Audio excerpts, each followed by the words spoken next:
A very good morning, dear children. Welcome back in your Hindi class.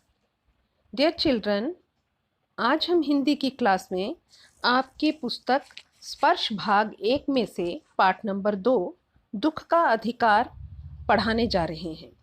दुख का अधिकार पढ़ाने से पहले मैं आपको उनके लेखक यशपाल जी के बारे में विस्तार से बताना चाहती हूँ। यशपाल जी आधुनिक युग के सुप्रसिद्ध कथाकार थे। उनका जन्म 3 दिसंबर 1903 को फिरोजपुर छावनी में हुआ था।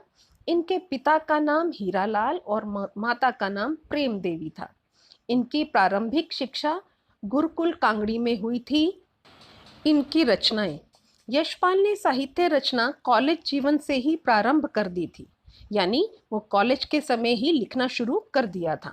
इन्होंने उपन्यास, कहानी, निबंध, नाटक, यात्रा, विवरण, संस्मरण आदि गद्य की समस्त विधाओं को अपने साहित्य में लिया है। बच्चों, प्रस्तुत कहानी में यशपाल जी ने देश में फैले अंधविश्वासों और ऊंच नीच के भेदभाव को बेनकाब किया है। तो चलिए शुरू करते हैं। दुख का अधिकार। मनुष्य की पोशाकें उन्हें विभिन्न श्रेणियों में बांट देती है। प्रायः पोशाक की समाज में मनुष्य का अधिकार और उसका दर्जा निश्चित करती है। लेखक कह रहे हैं कि हम जो मनुष्य हैं ये अपनी पोशाक के जरिए, पोशाक मीन्स जो हम पहनावा पहनते हैं, जो हमारा अटायर होता है, उसके ज़रिए हम अपनी मनुष्यता को भी श्रेणियों में, क्लासेस में बांट देते हैं। जिसने बहुत अच्छे वस्त्र पहने हैं, जिसके वस्त्र ब्रांडेड हैं, जो अच्छे सूटेड बूटेड है, वो उच्च श्रेणी का माना जाता है। और जिसके वस्त्र अच्छे नहीं, जो फटे पुराने वस्त्र में हैं, हम उनको निम्न श्रेणी में रखते हैं। तो इस तरह से पोशाकें हमें श्रेणियों में बांट देती हैं। वह हमारे लिए अनेक बंद दरवाजे खोल देती है, परंतु कभी ऐसी भी परिस्थिति आ जाती है कि हम जरा नीचे झुककर समाज की निचली श्रेणियों की अनुभूति को समझना चाहते हैं। वो कह रहे हैं कि ये पोशाकें हमें विभिन्न श्रेणियों में बांट देती है, और इन्हीं श्रेणियों की वजह से कई बार ऐसा होता है कि हमारे जो बंद दरवाजे हैं वो भी पोशाक की वजह से हमें खुले दिखाई देते हैं। लेकिन लेखक कहते हैं कि कभी कभी ऐसी परिस्थिति आ जाती है कि हम जरा सा नीचे झुककर निचली श्रेणियों की अनुभूति को समझना चाहते हुए भी नहीं समझ पाते।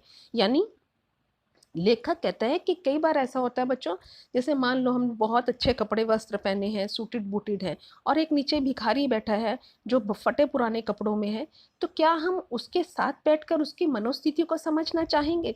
अंदर से भले ही हमारा मन कर रहा है कि हम उसकी मनोस्थिति समझे कि उसको क्या दुख है या वो किन परिस्थितियों में रह रहा है, लेकिन हमारा जो पहनावा है वो हमें वो काम करने से रोक देता है। तो यही उसका कहने का मतलब है। उस समय यह पोशाक की बंधन और अड़चन, अड़चन का अर्थ है बाधा, बन जाती है। जैसे वायु की लहरें कटी हुई पतंग को सहसा भूमि पर नहीं गिर जाने देती, उसी तरह खास परिस्थितियों में हमारी पोशाक हमें झुक सकने से रोक के रखती है। लेखक कह रहा है कि जिस प्रकार एक पतंग आसमान में ऊंचे उड़ रही है और यकायक वो कट जाती है, तो वो क्या एकदम से नीचे गिर जाती है? नहीं, वो धीरे धीरे लहराती हुई जमीन को छूती है। इसी प्रकार वो एक उदाहरण दे रहा है कि हम भी अपनी खास परिस्थितियों में जो हमारी पोशाक है वो हमें नीचे झुकने से रोक लेती है। हम एकदम से यकायक उस परिस्थितियों को बदलते नहीं हैं। बाजार में फुटपाथ पर कुछ खरबूजे डलिया डलिया यानी टोकरी में और कुछ जमीन पर बिक्री के लिए रखे जान पड़ते थे। खरबूजों के समीप एक अधेड़ उम्र होती है, ढलती उम्र, यानी जो उम्र बुढ़ापे की तरफ जाती है, 50 से ऊपर रख लीजिए आप, की औरत बैठी रो रही थी। अब लेखक कहता है कि मैंने देखा बाजार में एक फुटपाथ के ऊपर एक टोकरी रखी है जिसमें कुछ खरबूजे पड़े हैं, और एक अधेड़ उम्र की बूढ़ी औरत बैठी है जो उन खरबूजों को बेचना चाहती है, और वो औरत रो रही है। अब उसके रोने का क्या कारण है? खरबूजे बिक्री के लिए थे, परंतु उन्हें खरीदने के लिए कोई कैसे आगे बढ़ता? खरबूजों को बेचने वाली तो कपड़े से मुंह छिपाए सिर को घुटनों पर रखे फपक फपक कर रो रही थी। अब वो लेखक कह रहा है कि खरबूजे बिक्री के लिए रखे गए थे, लेकिन कोई खरीदे कैसे? क्यों?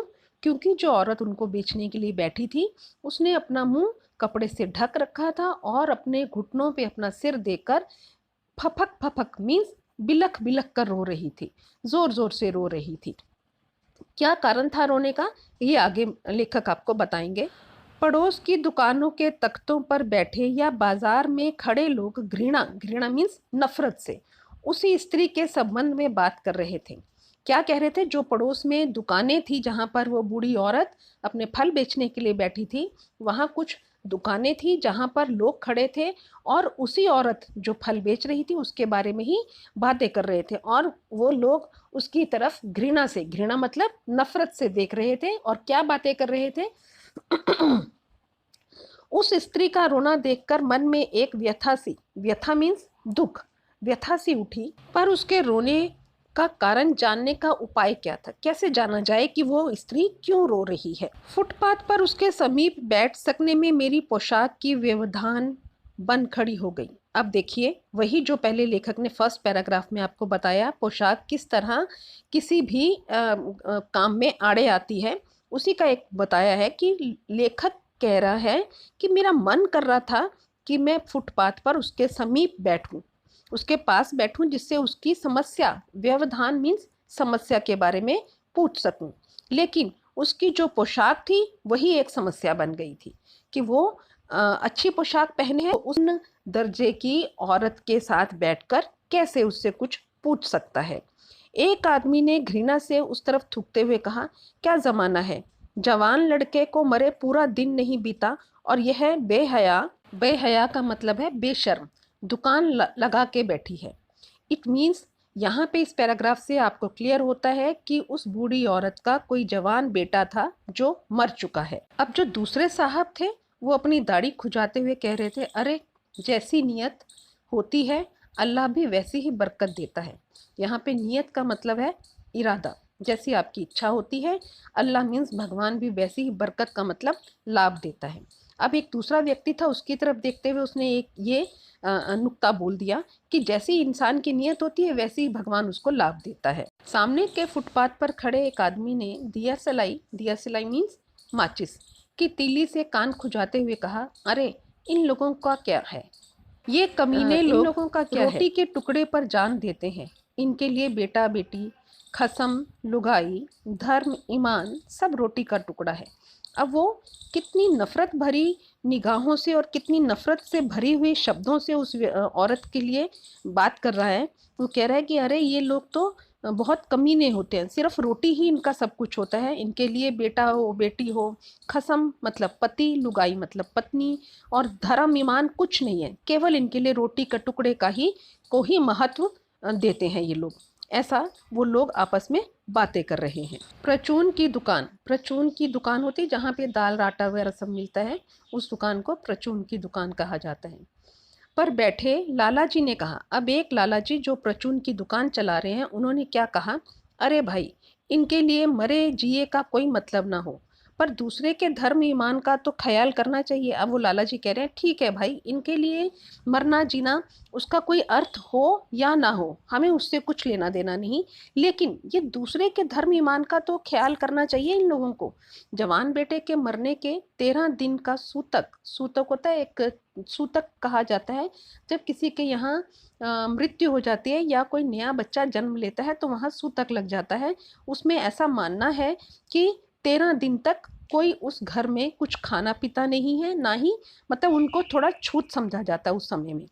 और वह यहाँ सड़क पर बाजार में आकर खरबूजे बेचने बैठ गई है।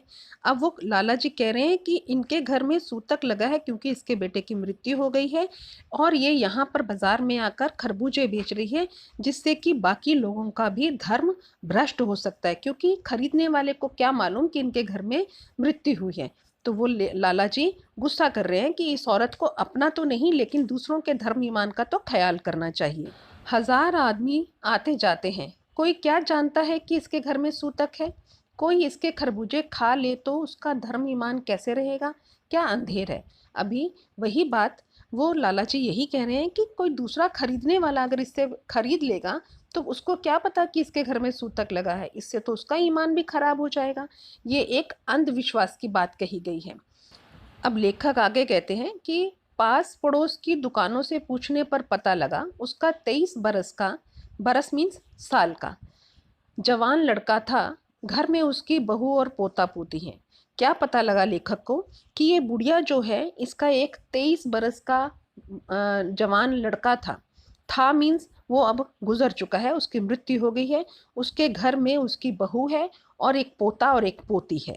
लड़का शहर के पास 1.5 बीघा भर जमीन में कछियारी, कछियारी किसे कहा जाता है, सब्जियां उगाने का काम, उसको हम कछियारी कहते हैं, करके परिवार का निर्वाह करता था। निर्वाह करना मीन्स पालन पोषण करना। खरबूजों की डलिया बाजार में पहुंचाकर कभी लड़का स्वयं सौदे के पास बैठ जाता और कभी माँ बैठ जाती। वो लड़का किस प्रकार अपने जीवन यापन करता था कि वो कछियारी करता था, सब्जियों को उगाता था और उनमें से उनको तोड़कर डलिया में भरकर कभी खुद बेचने के लिए बैठ जाता या कभी अपनी माँ को बेचने के लिए बिठा देता था। अब आगे क्या हुआ? लड़का परसों सुबह मुंह अंधेरे बेलों में से पके खरबूजे चुन रहा था। अब लड़का मुंह अंधेरे मीन्स जब पूरा दिन नहीं निकला होता, थोड़ा अंधेरा होता, उस समय की बात है कि लड़का अपनी जो बेलें थी उनमें से जो पके पके खरबूजे थे वो चुन रहा था बेचने के लिए, बाजार में बेचने के लिए। गीली मेड़, मेड़ होता है दो खेतों के बीच जो सीमा बनाई जाती है, बीच में एक मिट्टी को उठा के थोड़ा ऊपर किया जाता है जिससे सीमा का पता चले कि एक मेड़ यहाँ पे दूसरी तरफ है। कहते उस गीली मेड़ में, क्योंकि वो गीली थी तो उसकी तरावट में एक सांप विश्राम कर रहा था। विश्राम करना मीन्स आराम कर रहा था। और उस सांप के ऊपर लड़के का पैर पड़ा, क्योंकि मुंह अंधेरा था, पूरी रोशनी नहीं थी और लड़के ने सांप को नहीं देखा और लड़के का पैर उस सांप के ऊपर आ गया और सांप ने उस लड़के को डस लिया। यही कारण था कि उसकी मृत्यु हो गई थी। लड़के की बुढ़िया माँ बावली होकर ओझा को बुला लाई। बावली मीन्स पागल होकर, पागलों की तरह वह घूमने लगी। जब लड़के की माँ ने देखा कि मेरे लड़के को सांप ने काट लिया है तो वो पागलों की तरह घूमने लगी और वो फटाफट ओझा को, ओझा कौन होता है, झाड़ फूंक करने वाला, एक ओझा को बुला कर ले आई ताकि उसके लड़के का झाड़ फूंक करके सांप का जो विष है उससे उसको छुटकारा दिलाया जाए। झाड़ना फूंकना हुआ, नागदेव की पूजा हुई, झाड़ फूंक भी किया गया, नागदेव की पूजा की गई ताकि सांप के जो विष है उससे छुटकारा पाया जाए। पूजा के लिए दान दक्षिणा चाहिए। अब जो पूजा उसने करवाई है उसको देने के लिए दान दक्षिणा भी चाहिए। अब घर में जो कुछ आटा और अनाज था दान दक्षिणा में उठ गया। अब घर में क्या था, थोड़ा बहुत अनाज बचा था, वो सारा दान दक्षिणा में चला गया। अब क्या हुआ, माँ, बहू और बच्चे भगवाना से लिपट लिपट कर रोए। अब जो माँ थी वो भी, उसकी बीवी और उसके दोनों बच्चे भगवाना से लिपट लिपट कर रोए। भगवाना इट मीन्स उस लड़के का नाम भगवाना है। उससे लिपट लिपट कर रो रहे थे क्योंकि एकमात्र वही उनका सहारा था। पर भगवाना को एक दफे चुप हुआ तो फिर ना बोला। अब भगवाना मर चुका है, अब वो वापस कैसे बोल सकता है। सर्प के विष से उसका सब बदन काला पड़ गया था। सांप के काटने से उसका जो विष था उससे उसका सारा शरीर काला पड़ चुका था। अब वो जगने वाला नहीं था। अब आगे लेखक कह रहे हैं, जिंदा आदमी नंगा भी रह सकता है परंतु मुर्दे को नंगा कैसे विदा किया जाए। देखिए कितना ही मर्मस्पर्शी है ये कि जिंदा अगर आदमी है तो वो नंगा भी रह सकता है, कोई बात नहीं, लेकिन जो मुर्दा है, मुर्दा घर में पड़ा है, इसको हम नंगा कैसे विदा करें। इसको विदा करने के लिए कफन की ज़रूरत है। कफन ज़रूरी होता है कि एक मुर्दे को आप घर से विदा कर रहे हो तो उसको कफन में लपेट के विदा किया जाता है। उसके लिए तो बजाज की दुकान से नया कपड़ा लाना ही होगा। बजाज होता है, बजाज की दुकान बोला जाता है कपड़े की दुकान को। वो कहते हैं अब इस जो मृत व्यक्ति पड़ा है, जो बुढ़िया का जवान बेटा मृत पड़ा है, उसको विदा करने के लिए कपड़े की दुकान से नया कपड़ा लाना ही पड़ेगा, चाहे उसके लिए माँ के पास पैसे हैं या नहीं। उसके लिए माँ के हाथों के छन्नी ककना ही क्यों ना बिक जाए। छन्नी ककना मीन्स जो हल्के फुल्के उनके कंगन जेवर थे वो भी क्यों ना बिक जाएं, लेकिन उस व्यक्ति को जो मर चुका है उसको तो घर से विदा करना ही है। भगवाना परलोक चला गया। परलोक मीन्स मृत्यु को प्राप्त हो गया। घर में जो कुछ चुनी फूसी थी सो उसे विदा करने में चली गई। बाप नहीं रहा तो क्या, लड़के सुबह उठते ही भूख से बिलबिलाने लगे। दादी ने उन्हें खाने के लिए खरबूजे दे दिए, लेकिन बहू को क्या देती। बहू का बदन बुखार से तवे की तरह तप रहा था। अब बेटे के बिना बुढ़िया को दुअन्नी चुअन्नी भी कौन उधार देता। अब देखिए, मरने वाला तो मर गया, वो तो परलोक को चला गया। अब घर में जो कुछ भी बचा था, जितना भी आटा अनाज था, वो सब तो उसके झाड़ फूंक में, उसका इलाज करने में चला गया। और जो बाकी बचा था, कुछ जेवर लत्ते थे, वो भी उसने उनका क्रियाक्रम करने में सारा लगा दिया। अब वो कहती है कि जाने वाला तो चला गया, लेकिन जो पीछे बचे हैं, उनको तो सुबह उठते ही उनको भूख लगने लगी और वो भूख से बिलबिलाने लगे। दादी ने उन्हें खाने के लिए खरबूजे दे दिए, लेकिन बहू को क्या देती, क्योंकि बहू पहले ही बुखार से तप रही थी, तवे की तरह तप रही थी। मतलब उसको बहुत तेज फीवर था, बहुत तेज बुखार था। अब उसको खरबूजे तो नहीं दे सकती थी। कहती है, बुढ़िया ने कहा कि अब वो बेटे को के बिना बुढ़िया को दुअन्नी चुअन्नी थोड़े से पैसे भी कोई देने के लिए तैयार नहीं था। क्यों? क्योंकि अगर बुढ़िया का बेटा नहीं है तो देने वाला यही सोच लेता है कि ये उधारी चुकाएगा कौन, इसलिए उनको कोई भी उधार भी नहीं दे रहा था। बुढ़िया रोते रोते और आंखें पोंछते पोंछते भगवाना के बटोरे हुए खरबूजे डलिया में समेटकर बाजार की ओर चली, और चारा भी क्या था। अब इस पैराग्राफ से आपको क्लियर हो जाएगा कि वो बुढ़िया बाजार में बैठकर खरबूजे बेचने के साथ साथ रो क्यों रही थी। अब बुढ़िया के पास कोई और चारा नहीं था, उसको अपनी बहू को भी कुछ खाने को देना था, वो बीमार थी। इसलिए बुढ़िया ने रोते रोते अपनी आंखें पोंछी और जो उसके बेटे ने खरबूजे बेचने के लिए इकट्ठा किए थे, उन सबको लेकर बाजार में चली गई और वो उनको बेचने के लिए बैठ गई। बुढ़िया खरबूजे बेचने का साहस करके आई थी, परंतु सिर पर चादर लपेटे, सिर को घुटनों में टिकाए हुए फपक फपक कर रो रही थी। कल जिसका बेटा चल बसा, आज वह बाजार में सौदा बेचने चली आई है। हाय रे पत्थर दिल। अब वो कह रही है, बुढ़िया बेचने के लिए तो आई है, लेकिन वो खुशी से नहीं आई, ये उसकी मजबूरी थी। कल जिस औरत का जवान बच्चा चला जाए, वो आज मजबूर होकर बाजार में खरबूजे बेचने के लिए आई है, तो वो इसी कारण से वो फपक फपक कर रो रही है और उसके पास कोई और चारा ही नहीं है। उसने अपना दिल को पत्थर का बना लिया और पत्थर का दिल करके वो ये सौदा बेचने के लिए बाजार चली आई थी। उस पुत्र वियोगनी मीन्स पुत्र के खो जाने का, वियोग उसके बिछड़ने का जो दुख था, के दुख का अंदाज़ा लगाने के लिए पिछले साल अपने पड़ोस में पुत्र की मृत्यु से दुखी माता की बात सोचने लगा। अब लेखक कह रहे हैं, उस माँ को जो खरबूजे बेच रही है और पुत्र के वियोग में दुखी है, उसको देखकर मैं उसके दुख का अंदाज़ा किस घटना से लगा रहा था। उसको, लेखक को, पिछले साल की एक घटना याद आ गई, जिसमें एक और माता थी, इसी तरीके से पुत्र के मृत्यु से दुखी थी। लेकिन उन दोनों में अंतर क्या था? वह संभ्रांत महिला पुत्र की मृत्यु के बाद 2.5 मास मीन्स 2.5 महीने तक पलंग से उठ ना सकी थी। अब देखिए, लेखक को याद आ रहा है कि उसको पिछले साल भी उसने इसी तरह एक माता को पुत्र वियोग में दुखी देखा था। कारण कि उसका भी एक जवान बेटा था जिसकी मृत्यु हो चुकी थी। संभ्रांत का मतलब है संपन्न। वो एक संपन्न परिवार से थी, इसलिए उसकी महीने तक अपने दुख को व्यक्त करने का अधिकार था। और ये दूसरी तरफ ये बूढ़ी औरत जो कि गरीब थी और उसको एक दिन भी अपना दुख मनाने का अधिकार नहीं था। उसको अपनी परिस्थितियों के हिसाब से अगले दिन ही बाजार में आकर अपना सौदा बेचने की मजबूरी थी। जबकि दूसरी तरफ जो संभ्रांत महिला थी, वो 2-2.5 महीने घर पर रहकर अपने दुख का व्यक्त कर सकती थी और सभी उसके दुख में दुखी थे। और दूसरी तरफ इस बूढ़ी औरत के दुख में कोई शामिल नहीं हो रहा था, बल्कि उसको घृणा की दृष्टि से देखा जा रहा था। यही अंतर लेखक बताना चाहता है। उस संभ्रांत महिला को 15 मिनट बाद पुत्र वियोग में मूर्छा मीन्स बेहोशी आ जाती थी। और मूर्छा ना आने की अवस्था में आंखों से आंसू ना रुक सकते थे।